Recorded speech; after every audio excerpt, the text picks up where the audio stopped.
Agustín Lechi, secretario general del Sindicato de Prensa de Buenos Aires en AM530 Radio del Pueblo. Buenos días. Buen día, ¿cómo están?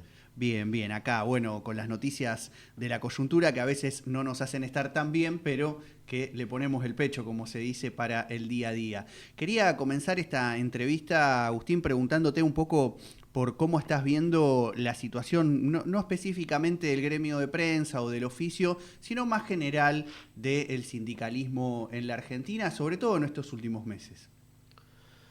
Bueno, en primer lugar me parece que no podemos dejar de analizarlo en un contexto que es el de la derrota política que sufrimos en noviembre del año pasado, es decir, que haya triunfado Milei para todo el campo popular, no solamente para quienes votamos a Massa en ese balotaje, sino para todo el campo popular. Creo que fue una derrota. Expresa una derrota, me parece que más profunda en términos políticos, culturales, que una figura como Milei, y es un fenómeno que obviamente no se reduce a nuestro país, a la Argentina. Y creo que en ese contexto el movimiento obrero, que siempre se le pide más, y que yo estoy de acuerdo con que se le pida más, ha dado muestra de estar entero y de ser el sector que para mí ha encabezado la confrontación con el gobierno de Milei desde el día cero. Algo que no sucedió durante el macrismo y que para mí es algo positivo. Algunos compañeros y compañeras, por ejemplo, me decían, bueno, no habría que haber hecho una medida contra la propuesta del Consejo del Salario. Probablemente sí, pero en otro contexto también probablemente la CGT hubiese firmado una propuesta de esas características. Y para mí es muy importante que se haya mantenido la unidad de la CGT, es decir, yo reivindico eso. No comparto con algunas miradas que plantean que los sectores más confrontativos, más combativos, tengan que tener una salida, una ruptura, ni mucho menos. Creo que ahí hay distintos actores que juegan un rol importante en este contexto y que bueno, el hecho de que ya haya habido dos paros generales junto a las CTAs, junto a la UTEP, junto a los movimientos sociales en general, me parece muy importante, y que haya participado activamente como nunca antes en la historia de movilizaciones como la del 24 de marzo, como la de las compañeras en el Día de la Mujer Trabajadora el 8M, la marcha universitaria en donde el movimiento obrero jugó un rol importante. Después de la aprobación de la ley bases, creo que hubo cierta meseta, por decirlo de alguna manera, en la conflictividad social y en particular del movimiento obrero, sí con conflictos sectoriales que existen en todos los gremios, pero no con medidas más generales, y creo que hay que volver a discutir y poner sobre la mesa esa posibilidad. Si mal no recuerdo, fue la primera vez que la CGT como CGT marchó orgánicamente en defensa de la educación pública en una movilización masiva, y también que tuvo ahí un abrazo con madres, abuelas de Plaza de Mayo, ¿no? Es posible, yo por lo menos es la vez que desde mi corta experiencia más activamente lo vi en movilizaciones que exceden lo corporativo del movimiento obrero. Nosotros tenemos una mirada donde el movimiento obrero debe participar y es parte de los reclamos, por ejemplo, por Memoria Verde y Justicia, pero los 24 de marzo no participaba con la fuerza que participó el último 24 de marzo. Y lo mismo en la marcha universitaria, sí los gremios de la educación de la CGT, pero no la CGT como tal. Y también antes te decía el 8M, que la conferencia de prensa de nuestras compañeras fue en el Felipe Vallese de la CGT. Para mí eso expresa elementos de crecimiento a nivel político, cualitativo, de conciencia, muy importantes que hay que destacar.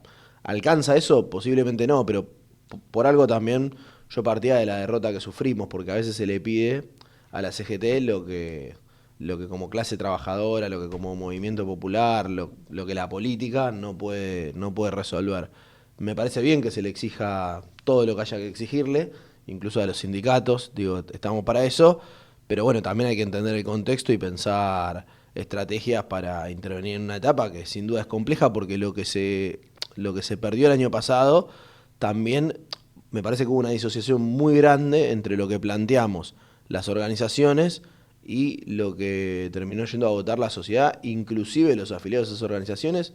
Y no me refiero solo al movimiento obrero, también los movimientos sociales, los clubes de fútbol, un montón de organizaciones libres del pueblo, de la sociedad civil, que todas, con una enorme mayoría, plantearon que no había que votar a Milei, y sin embargo Milei ganó. Eso expresa que nosotros tenemos una gran representatividad en términos corporativos, pero que tenemos un desfasaje en términos políticos y culturales con compañeros y compañeras a los que representamos. Te iba a decir justamente algo en relación a eso, ¿no? Que es decir, los más críticos dicen los sindicatos le dan un respiro al gobierno y con ese respiro el gobierno avanza en una ofensiva. Los más condescendientes dicen, bueno, ¿cómo convocar a medidas de fuerza contundentes cuando gran parte, quizás la mitad, por lo menos si uno sigue las estadísticas, de esa clase trabajadora que está enrolada en distintas organizaciones, tiene todavía un nivel de apoyo, ¿no?, a el gobierno actual, incluso con las medidas que ha tomado en estos meses? ¿Qué te parece a vos o qué vienen conversando con tus compañeros, tus compañeras en relación a cómo es posible tener alguna línea de avance que destrabe algo de eso, o si es una cuestión también de paciencia a la espera de algún cambio de contexto más favorable que permita también un nivel de acción más eficaz? Yo creo que es paciencia, pero no es espera, no es una espera pasiva. Paciencia sí, porque a veces nuestra propia ansiedad, los que venimos de la militancia, los que pensamos en la política 24/7 todo el tiempo, por ahí nos desfasamos de lo que está pasando en nuestro pueblo. Y nuestro pueblo se la rebusca para morfar, para resolver sus cuestiones urgentes, inmediatas, pero eso no necesariamente lleva a pensar en que el gobierno de Milei se tiene que terminar mañana, como a nosotros nos gustaría. Entonces yo creo que son un poco de las dos. Creo que hay que hacer todo lo posible para estar en la calle, para salir a la calle. Nosotros, por ejemplo, participamos activamente de la movilización contra la ley Bases, que fue brutalmente reprimida por el gobierno de Javier Milei, donde hubo detenciones, todavía 2 compañeros detenidos. Y ese mismo día a la noche salimos a cacerolear con organizaciones sindicales, con hacer ruidazos en las esquinas, en la ciudad de Buenos Aires y en el conurbano. Es decir, no nos quedamos con la movilización y la represión, sino que seguimos intentando. Ahora, me parece que hay que ser consciente de cómo una gran porción de nuestro pueblo, de los que nosotros tratamos de representar, bueno, todavía no están planteando eso en la calle. Las movilizaciones masivas, excepto la de la marcha universitaria, fueron... quien se movilizó ahí, ya el 19 de noviembre había votado en contra de Milei, ya estaba en contra de Milei. Milei particularmente tiene una gran base de apoyo en la sociedad, pero también una gran base de personas que están decididamente en contra, una mitad de la población que está decididamente en contra, y eso no solo se va a mantener inalterable, sino que incluso va a crecer. Pero eso no nos puede confundir. Lo que hay que tratar de evitar es militar en el microclima y construir políticamente solo con la percepción del microclima o de los compañeros y compañeras que ya decididamente desde el año pasado estaban en contra.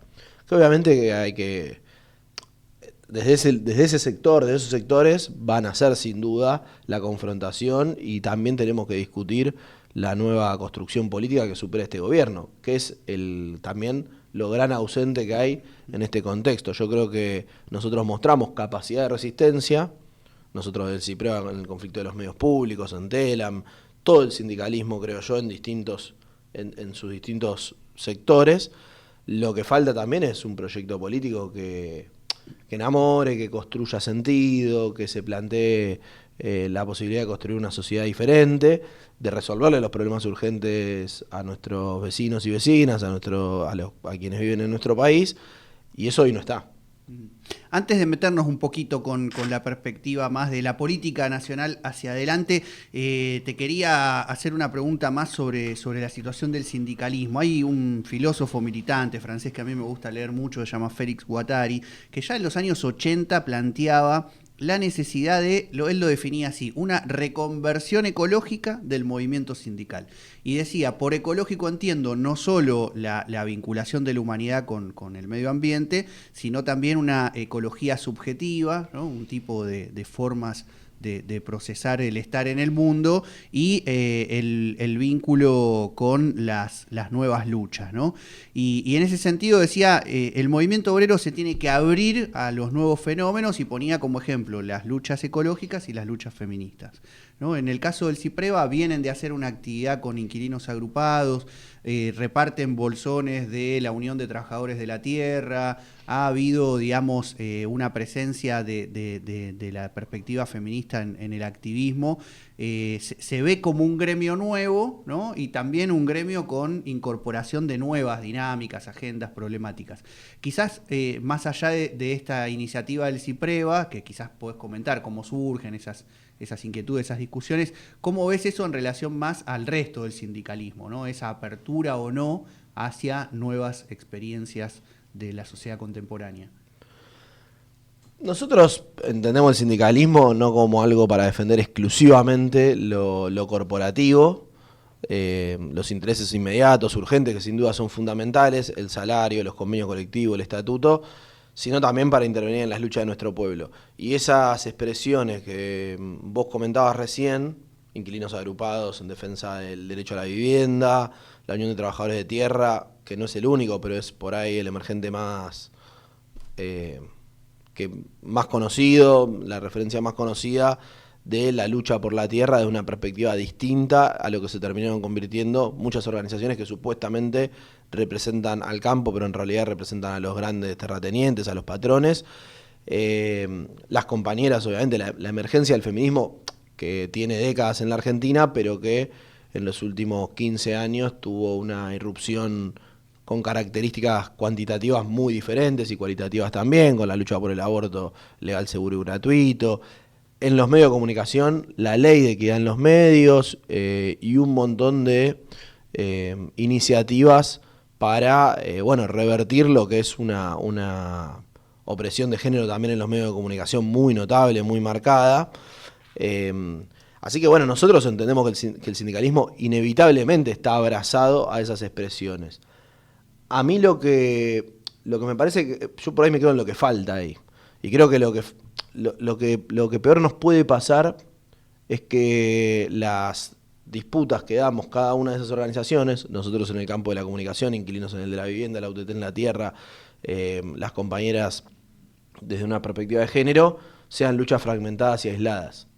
Digo, lo que en otra época, los que venimos de una formación marxista, pensábamos en un partido revolucionario que encabece eso, o desde el peronismo en una conducción política, hoy me parece que eso no existe, y es un problema, y la consecuencia de eso es que terminan emergiendo organizaciones casi de manera aislada, que las coordinamos con actividades, porque somos compañeros y compañeras de una generación militante similar, con preocupaciones similares, pero no hay un programa común, no hay una agenda política que nos sentemos y digamos, vamos a militar por estos puntos.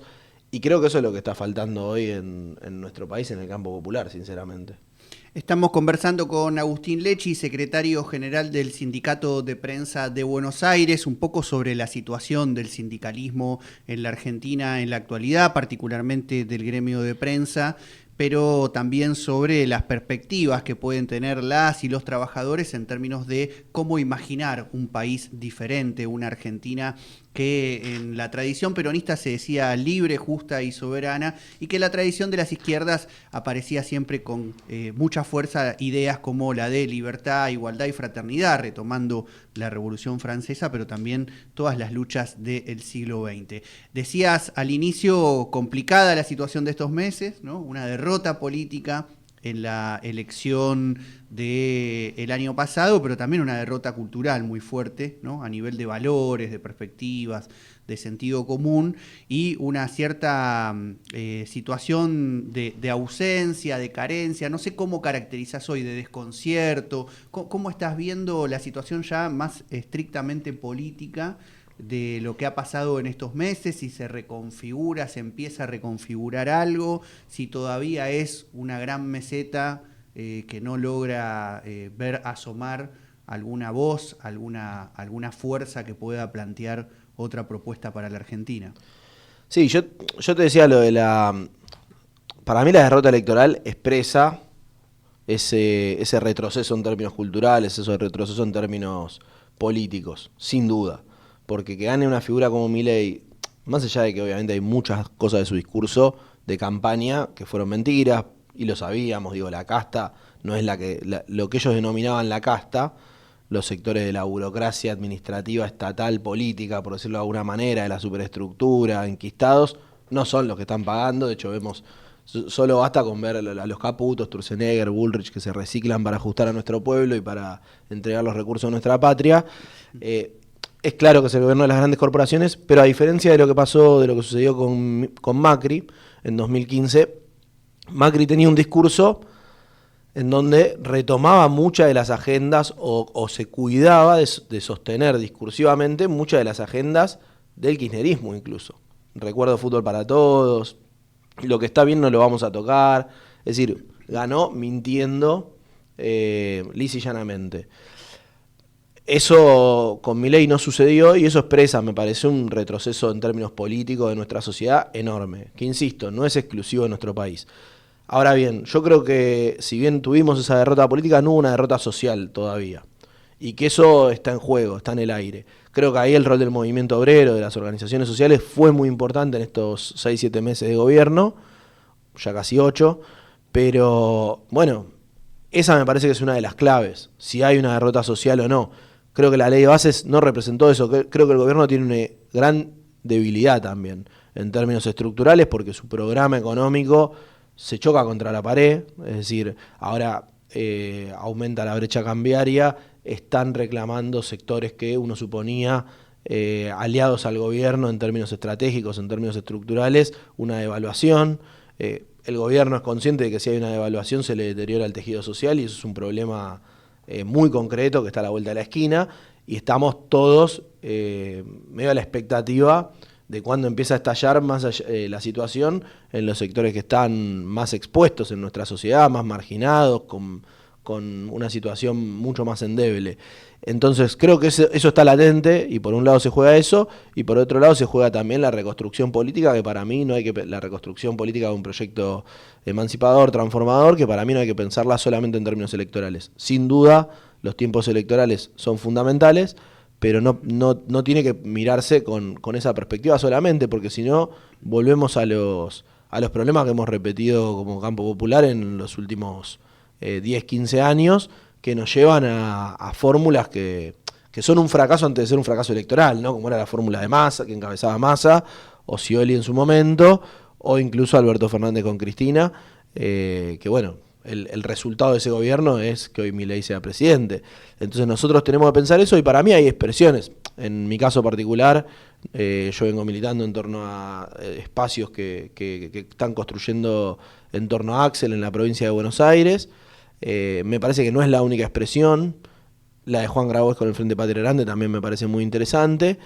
Pero creo que todas esas construcciones o todas esas referencias o todos esos proyectos políticos deben partir de tener de que la centralidad la tenga quienes estamos resistiendo el ajuste en las calles en este tiempo, cosa que no siempre sucede. No solo porque las listas se arman con los mismos de siempre y muchas veces muchos dirigentes relevantes que emergen de las luchas de nuestro pueblo quedan al margen. No tanto por eso, sino porque el proyecto político lo construyan esos compañeros y compañeras. A mí me gustaría que, si hablamos de vivienda en el futuro, los compañeros y compañeras de inquilinos agrupados tengan un rol ahí. Y no necesariamente significa que Gervasio Muñoz tenga un cargo o en una lista. Eso la verdad me parece absolutamente secundario. Pero sí que las demandas que ellos expresan sean tenidas en cuenta. Esa me parece que es la clave de lo que nosotros tenemos que reconstruir. Si pensamos la crisis de las izquierdas y del peronismo en la Argentina, se produce hoy una particularidad quizás, ¿no? Si uno mira para atrás, por lo menos del 83 esta parte, como para no hacer tan largo el recorrido, ¿no? Pero uno dice, bueno, el peronismo en determinado momento entró en crisis, Menem implementó una especie de peronismo del revés, ¿no? Con un programa neoliberal y con represión, y las luchas sociales surgieron totalmente por fuera de la experiencia peronista. Durante muchos años el peronismo quizás fue el gran ausente de la representación popular y luego apareció la figura de Néstor Kirchner, canalizó de algún modo por ahí, la herencia fue directa además por ser un matrimonio digamos con Cristina y con todo lo que implica esa figura y tanto que se ha pensado en relación a las continuidades políticas y luego crisis de liderazgo uno podría pensar, ¿no? de esa experiencia kirchnerista / peronista. Con la particularidad de que Cristina está viva, pero ya no tiene una proyección, ¿no? Uno puede pensar por una cuestión de edad, de desgaste, del recorrido que ha tenido. Uno no imagina una Cristina en 5 años encabezando el proceso popular, pero tampoco nombra una especie de herencia, y lo que queda dando vueltas son distintas voces, distintas figuras, distintas expresiones, ¿no?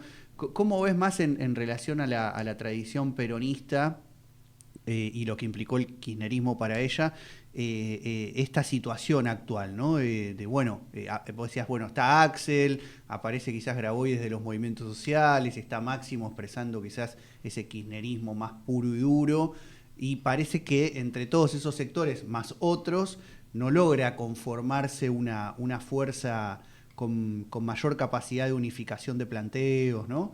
¿Cómo estás viendo toda esa situación, todo ese revuelo, digamos, que aparece? Sí, los compañeros y compañeras de la Cámpora tienen mucha representatividad en muchos distritos importantes, en particular en la provincia de Buenos Aires. No menciono a alguno en particular porque por ahí no haya uno que canalice, que exprese todo eso, más allá de que la figura de ese espacio es Máximo sin duda. También Guillermo Moreno expresa otro sector del peronismo y ahí hay muchos compañeros, a mí la verdad que me sorprendió, muchos compañeros y compañeras jóvenes lo ven como un peronismo más confrontativo desde lo frontal, ¿no? Desde la sinceridad de plantear algunas cosas sobre la mesa, y me parece que eso hay que prestarle atención, aunque no represente para nada lo que yo quiero para nuestro país, para el movimiento y demás. Pero me parece que hay que prestarle atención. En el caso particular de Cristina, en primer lugar hay que decir que sufrió un asedio de los sectores de poder brutal a nivel familiar, el intento de magnicidio que ahora por estos días estamos atravesando un juicio totalmente desvirtuado donde se discuten los autores materiales pero no los autores intelectuales, con sectores vinculados a funcionarios relevantes del gobierno, como en el caso de Patricia Bullrich, y esa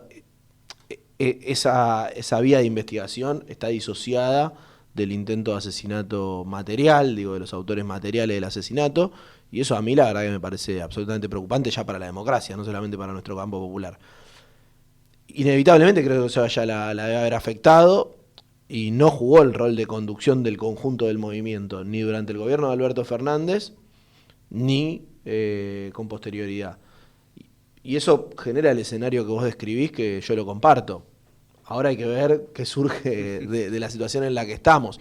Yo insisto en lo que te decía antes. Para mí la aspiración nuestra tiene que ser a que quienes encabezan, a que las organizaciones que expresan demandas de la comunidad sean tenidas en cuenta en roles relevantes para discutir la agenda del próximo gobierno, no solamente, insisto, para discutir cargos. Hay muchos compañeros que tienen cargos, por ejemplo, compañeros que provienen de la UTEP en la provincia de Buenos Aires, y bienvenido eso, ¿no? O en municipios, para mí bienvenido, porque tienen un termómetro distinto, porque tienen un ida y vuelta con los vecinos y vecinas diferentes, pero me parece que con eso no alcanza, que lo que tenemos que discutir es un programa de gobierno. Axel planteó hace ya tiempo que había que componer una nueva canción, ¿no? También situación que generó algunas ahí idas y vueltas entre la dirigencia política, de si los políticos son músicos, más allá de que muchos militantes hacen música, pero iba más al fondo de una discusión en torno a también cuánto de la composición implica saberes previos, recuperación de melodías anteriores, para seguir con la metáfora. ¿Cómo ves vos la figura específicamente de Axel? Mencionabas una serie de organizaciones sociales, políticas, culturales, sindicales, se vienen agrupando un poco ahí, más allá de la cuestión orgánica. Vos, Agustín Lecci, ¿cómo lo ves a Axel como figura? ¿Te parece que puede llegar a encabezar algo de este proceso? ¿Cómo estás viendo ya su segundo mandato en la provincia de Buenos Aires y cómo ha empezado a moverse la coyuntura? Yo lo veo muy bien, veo que tiene 2 o 3 cosas que para mí me hacen pensar que es una esperanza. Una, en primer lugar, que confronta de manera directa con el gobierno de Milei, que nunca tuvo dudas en eso, que durante la pandemia, por ejemplo, un momento muy difícil para nuestro pueblo, también planteó una agenda de recuperación basada en los ingresos de los sectores populares, en un Estado presente. No dudó nunca de eso, que fue también cuando los sectores de La Libertad Avanza y en conjunto con algunos sectores más radicalizados del PRO comenzaron a crecer nuevamente en la sociedad, aprovechando una situación vulnerable para el Estado como sin duda era la pandemia. Y creo que ahora, en un contexto de asedio permanente, porque la crisis económica y el ajuste del gobierno nacional repercute de manera directa en la provincia de Buenos Aires, está haciendo lo posible para que eso no se exprese en la reducción de derechos. Y eso me parece sumamente relevante. Uno ve que Axel sigue inaugurando escuelas, el gobierno, digo, no Axel, centro de salud, y que el eje está en la producción y el trabajo. Y me parece que acá hay una antinomia fundamental para discutir qué queremos de nuestro país, si es la entrega de recursos a los grandes grupos financieros, yanquis, multinacionales, o la producción y el trabajo. Porque si no discutimos desde la producción local con trabajo genuino local, por más que haya divisas que exploten todos los recursos naturales que tiene nuestra patria, bueno, eso es pan para hoy, hambre para mañana, incluso desde el punto de vista más mercantilista, más liberal, digo, va a ser el saqueo sin que en la Argentina quede nada. Ya ni siquiera hablemos de la sustentabilidad del ecosistema, del suelo en el que habitamos y demás. Entonces me parece que ahí es fundamental que Axel siga insistiendo en eso, y eso después se ve reflejado en hechos concretos. Por ejemplo, vos ves el Ministerio de Producción o el Ministerio de Trabajo de la provincia de Buenos Aires y tiene una lógica de inclusión de los trabajadores y trabajadoras con sus organizaciones, de estar resolviendo los problemas cotidianamente en un contexto, como decía antes, muy adverso. Eso me genera esperanza. También me genera esperanza que los ejes que vos describías al principio, que algunas organizaciones que emergimos en la última década venimos planteando, lo llevan adelante. Ahora el 30 de agosto va a haber un congreso de cultura y comunicación nacional, pero que va a ser en la Ciudad de La Plata, no casualmente.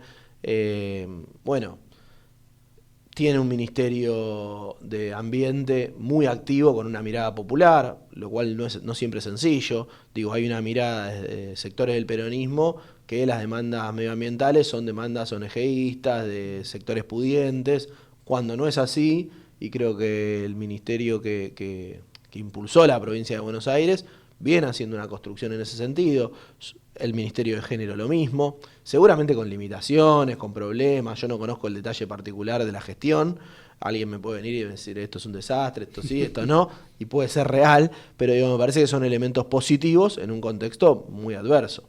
Y que además estuvo en todas las movilizaciones populares que llevó adelante la CGT, las centrales, el movimiento obrero. Digo, en todas esas movilizaciones la provincia de Buenos Aires, con los intendentes, con las organizaciones que rodean a Axel, estuvo presente.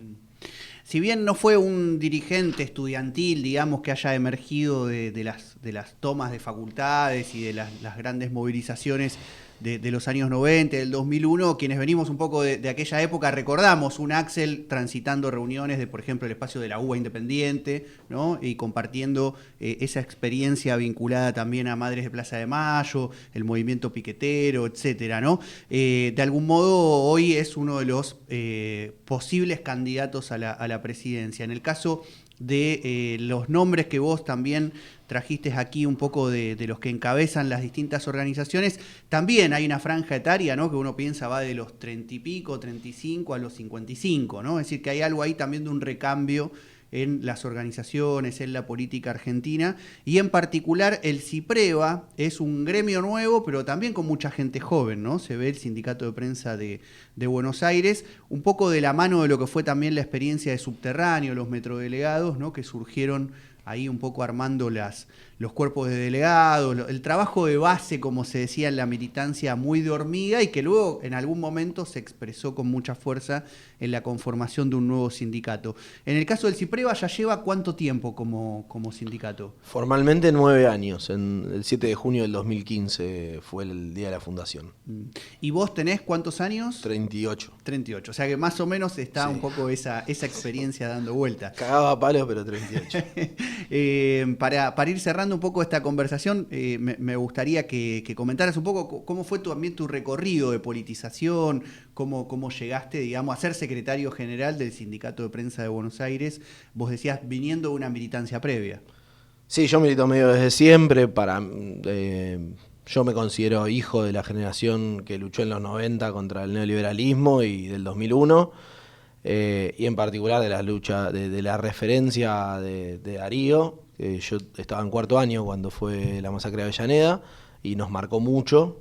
Yo estudiaba en una escuela pública en Belgrano y ya ahí empecé a militar en centro de estudiantes, en espacios barriales, muy ligado a la autonomía, a lo que era lo que fue el autonomismo en ese momento, en espacios en la Villa 31, en Retiro. Y después, cuando entré a Filosofía y Letras a estudiar Historia, milité mucho ahí en una organización de izquierda y posteriormente de izquierda no trotskista, que se reivindicaba guevarista. Y entré a trabajar a Canal 7, donde hay una gran tradición de organización, de lucha, de resistencia también al neoliberalismo, desde otra mirada, desde una mirada mucho más de la supervivencia, con compañeros y compañeras mayoritariamente peronistas, o que se referenciaban en el peronismo, pero que habían combatido al menemismo de manera total. Y me formaron ellos sindicalmente. El gremio de prensa vivía una gran crisis, con la UTBA ausente de todas las luchas, y muchos referentes que encabezaron distintos conflictos, el más importante Tato Dondero, referente de Página, que además había sido casualmente o no, militante del PRT-ERP en los 70, es un compañero que sigue ligado al sindicato, que fue el primer secretario general nuestro, el anterior a mí. Rubén Joffrin, un compañero del Partido Obrero, referente de perfil. Bueno, compañeros que venían de distintas luchas, que eran la oposición a la UTBA, decidieron armar el CIPREVA y mis compañeros de Canal 7 se sumaron, junto a los compañeros y compañeras de Telefe, prácticamente todos los delegados y delegadas, un plenario de delegados de las tres ramas, de radio, de televisión y de prensa escrita. Armamos el CIPREVA en el 2014, hicimos un plebiscito y en el 2015 terminamos fundando nuestro sindicato, que consiguió la inscripción gremial en los últimos días del gobierno de Tomada, de la misma manera que en ese momento al subte le otorgaron la personería, que después fue judicializada. Es decir, tenemos una gran cercanía con los metrodelegados, nos hemos referenciado mucho en su experiencia para construir la nuestra, y como vos bien decías, es un sindicato CIPREVA que nace desde las bases, es decir, del plenario de delegados, y esa cultura la sostenemos, la defendemos y es parte de nuestros principios fundantes y que hoy siguen constituyendo la base fundamental de nuestro sindicato, ¿no? El hecho de discutir un acuerdo paritario en asambleas, en plenario de delegados, discutir el acceso a la vivienda y cómo se otorgan 20 créditos de vivienda que conseguimos al interior de nuestro sindicato en esos ámbitos. Medio que todo pasa por ahí, lo hacemos medio naturalmente ya, ¿no? En el caso nuestro. Y tener mucha cercanía con todos los afiliados y afiliadas permanentemente. Nuestra comisión directiva tiene una composición de compañeros y compañeras que van todos los días al lugar de trabajo, entonces es muy natural eso. Así que un poco ese es el recorrido mío. Primero fui secretario de organización y después terminé siendo secretario general, también con mucha generosidad de quienes encabezaron la reconstrucción gremial en nuestra actividad, que no sucede en todas las actividades, ¿no? Que compañeros, nuestra comisión directiva tiene paridad de género, tiene compañeras en lugares claves de representación, y muchos compañeros jóvenes de menos de 40 años, de menos de 45 años, tenemos lugares claves, lo cual eso nos dio un gran espaldarazo, pero también, bueno, en un contexto muy, muy delicado, y bueno, me parece que la conquista más importante nuestra fue la obtención de la personería gremial en 2023, y ahora tener que hacernos cargo de la negociación colectiva, de la defensa de los convenios, que es algo fundamental. Agustín Lechi, secretario general del Sindicato de Prensa de Buenos Aires, aquí en Metrópolis, AM830, Radio del Pueblo. Muchas gracias por esta extensa conversación. Bueno, gracias a ustedes y un abrazo grande para Mario.